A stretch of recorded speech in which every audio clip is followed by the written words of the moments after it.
budgets for game development reaching into the tens of millions these days, the industry has become one of few surprises.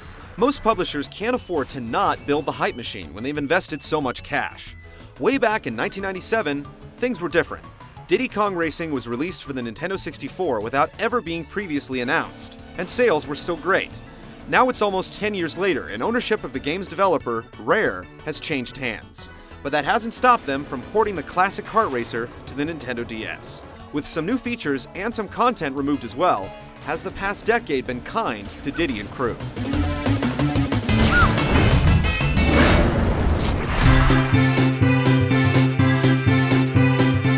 As the story goes, the evil Whiz-Pig has cast a spell across the island that can only be broken by winning races. You begin by choosing a driver, though Banjo and Conker have been removed, since Microsoft, not Nintendo, now owns the rights to those characters. Once you've selected your critter, it's time to hit the island, where you'll run into a purple elephant named Taj. The pachyderm serves as your guide throughout the game and will present you with various challenges. Diddy Kong Racing is a unique game in that it melds traditional adventure-style gameplay with racing. The single-player adventure mode is completely open-ended. There's an overworld that you can freely drive around in search of new races. Win a race, and you're rewarded with a balloon. Collect enough balloons, and new doors will be unlocked to brand new courses. You're never locked down to one course at a time, and intermittently, you'll be presented with one-on-one boss races that give the game a nice twist. Each of the 4 areas is wrapped up with a Grand Prix-style event, and there are plenty of hidden items and other adventure game trappings.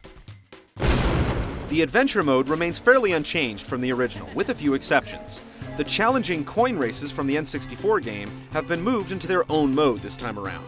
In their place is a surprisingly fun on-rails shooter, where you pocket coins while trying to pop as many balloons as possible. Another change is that there are coins scattered around each course that you can collect to upgrade your machine. Speaking of which, there are 3 different vehicle types to master, including traditional karts, sluggish hovercrafts, and planes that can go virtually anywhere. There are over 20 different courses total, and with a couple of exceptions, they're exact duplicates from the N64 game. In addition to the adventure mode and coin races, you can also take Diddy Kong Racing online, where 6 racers can go at it at once. This is an extra 2 racers compared to Mario Kart DS, and the list of modes and options represent the most robust online offering on the DS this side of Metroid Prime Hunters. You can even create your own tracks and then take them online. If you're looking for a DS game with plenty of things to do, you can't go wrong with Diddy Kong Racing. There are tons of things to unlock, plenty of courses and drivers, and its online mode just keeps on giving.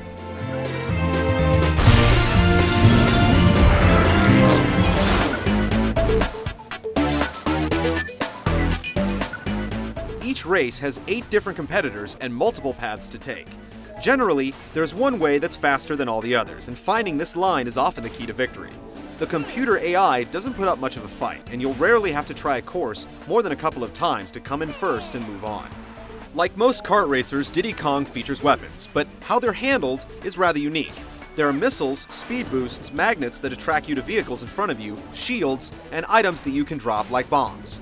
The catch is that as you collect several of the same item in succession, the power-up will increase in strength. For instance, you can pick up a missile and fire it, but if you wait and pick up 3 in a row, it'll turn into a homing missile. It adds a nice bit of strategy to the mix beyond the typical pick up and fire mechanics of most kart racing games. While power sliding will keep you from losing speed around turns, you won't be getting turbo boosts from it like in Mario Kart. Instead, there are zip pads located around the tracks. Memorizing their locations and hitting each one is incredibly important.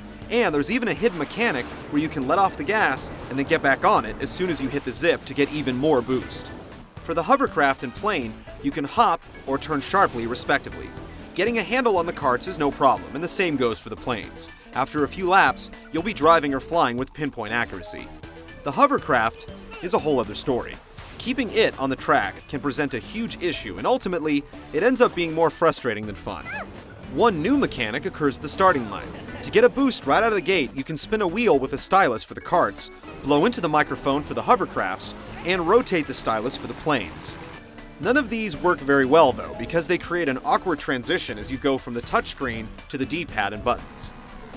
The gameplay in Diddy Kong Racing isn't necessarily better than that of Mario Kart 64, it's just different. It's a little more complicated, but it also allows for a lot more strategy. Diddy Diddy Kong Racing was great back in 1997, and it's managed to hold up almost a decade later. The added content is nice for those who have completely destroyed the original game, and those who never played it will be surprised at its quality, depth, and longevity. Despite all the Mario Kart clones that have come and gone, none have emulated Diddy Kong Racing after all this time, making it a game well worth playing, even if you wore out the analog stick on your N64 controller many moons ago.